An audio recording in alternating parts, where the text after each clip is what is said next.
Ya, Anda kembali di One on One pemirsa. Menarik perbincangan kami bersama dengan Menteri Kebudayaan Indonesia Fadlizon yang akan membawa Indonesian Wave ke berbagai negara. Ini apa dan juga bagaimana cara Anda, Pak Menteri?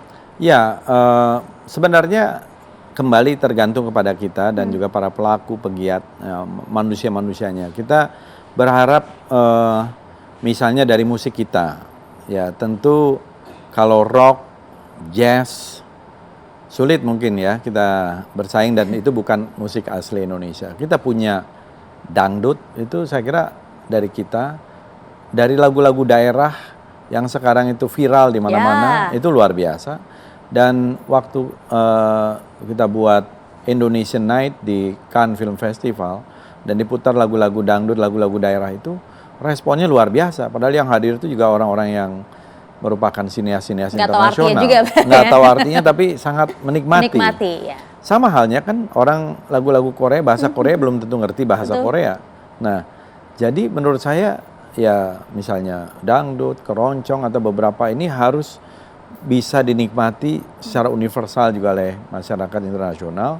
Platform media sosialnya juga sangat luas. Kita juga mempunyai base yang luar biasa, ada 280 juta lebih penduduk kita.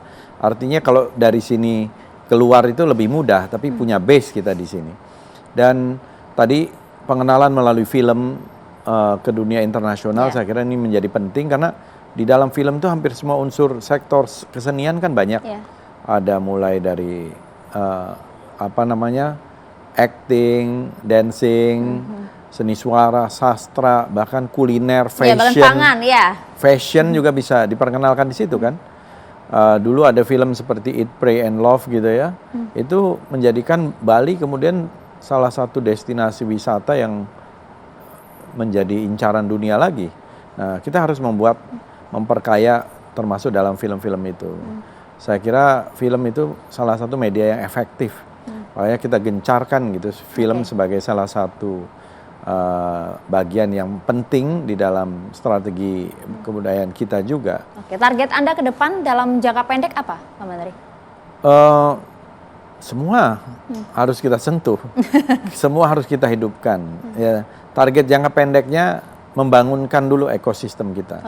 Termasuk tadi ya, sastra, buku, dan lain-lain gitu ya. Saya dengar tempe akan didaftarkan juga ke UNESCO. Oh ya, ini dalam jangka pendek ya, itu termasuk perjuangan kita untuk mendaftarkan, menginkripsikan warisan budaya kita di UNESCO ya, yang sudah kita masukkan di tempe. Kemudian ada Jaranan, ini bekerja sama dengan Suriname ya.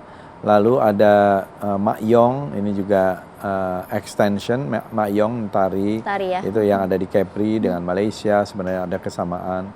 Jadi supaya lebih banyak yang terdaftar gitu ya. Tapi kita juga yang paling penting mendaftarkan juga secara nasional. Kita akan umumkan nanti bulan November ini tambahan lebih dari 500 warisan budaya tak benda Indonesia.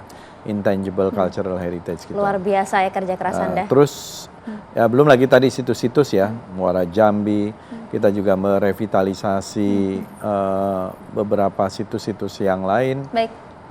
Mudah-mudahan nanti Candi Panataran juga bisa kita, Candi Prambanan, kan masih banyak perwaranya itu yang belum diperbaiki. Banyaklah. PR-nya masih banyak sekali. PR-nya masih banyak, tugas masih panjang begitu. Tapi dalam jelang 1 tahun pemerintahan Presiden Prabowo dan Wakil Presiden Gibran Rakabuming Raka, termasuk juga pertama kali Hari Kebudayaan Nasional kita peringati. Apa yang akan Anda sampaikan di akhir sesi ini, singkat saja Pak Menteri? Ya, pertama budaya kita ini adalah milik kita. Bangsa yang beradab itu adalah bangsa yang menghargai kebudayaannya. Dan budaya ini adalah binding power kita, yang menyatukan kita. Ya, kalau politik kadang-kadang bisa memecah belah, budaya bisa menyatukan. Wih, ini quote of the day gitu ya dari Pak Menteri. Baik, terima kasih banyak Menteri Kebudayaan Indonesia Fadlizon telah berbagi bersama kami di One on One.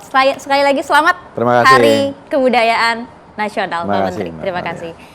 Dan itu tadi pemirsa akhir perbincangan kami bersama dengan Menteri Kebudayaan Indonesia Fadlizon. Semoga memberikan pencerahan dan juga membangkitkan lagi rasa cinta Anda terhadap warisan budaya nasional. Saya Maria Askar pamit. Terima kasih.